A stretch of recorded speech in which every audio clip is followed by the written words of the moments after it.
हम अपने किए गए वादे के अनुसार आज लेकर आए हैं सुगौली विधानसभा सीट का इतिहास। बिहार विधानसभा चुनाव के लिए अब कुछ ही दिन बचे हैं। राजनीतिक दल चुनाव में अपनी जीत पक्की करने के लिए सियासी दांव लगा रहे हैं।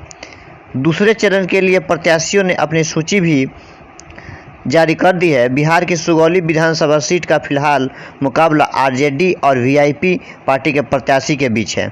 वीआईपी पार्टी के मौजूद विधायक रामचंद्र साहनी जो पिछले बार चुनाव भी जीते हुए थे, इस बार वीआईपी पार्टी के उम्मीदवार हैं। आरजेडी ने वहीं शशिभूषण सिंह को टिकट दिया है। सीट का इतिहास क्या है? बिहार की चुनावी सभा में विधानसभा सीट पूर्वी चंपारण जिले में है। यहाँ तीसरे चरण में 7 नवंबर को वोटिंग होगी। वर्तमान में यहाँ बीजेपी के रामचंद्र साहनी विधायक हैं। पिछले चुनाव में उन्होंने यहाँ आरजेडी के उम्मीदवार को हराया था। 2015 में विधानसभा चुनाव में साहनी ने आरजेडी के ओम प्रकाश चौधरी को यहाँ मात दी थी। रामचंद्र साहनी पिछली बार यहाँ से जीतकर तीसरी बार विधायक बने थे।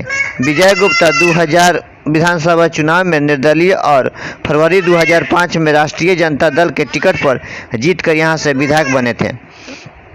इसके बाद से ये सीट बीजेपी के कब्जे में है। अक्टूबर 2005 के विधानसभा चुनाव में भारतीय जनता पार्टी को इस सीट की पहली बार जीत हासिल हुई। इसके बाद जीत की हैट्रिक लगाते हुए 2010 में फिर 2015 विधानसभा चुनाव में बीजेपी के रामचंद्र साहनी ने यहां से लगातार तीसरी बार जीत हासिल की। इस दौरान यहां 40% से अधिक वोटिंग हुई थी। इस चुनाव में 14 उम्मीदवार मैदान में थे, जिसके 8 निर्दलीय। राष्ट्रीय जनता दल को 15 साल बाद भी जीत का इंतजार है। जातीय समीकरण क्या है? इस सीट पर मुस्लिम और यादव वोटर निर्णायक भूमिका में है। इसके अलावा राजपूत और ब्राह्मण मतदाताओं की संख्या भी अच्छी है। मालूम है कि बिहार विधानसभा चुनाव के नतीजे 10 नवंबर को घोषित किए जाएंगे। कुल वोटर 2,81,000 है।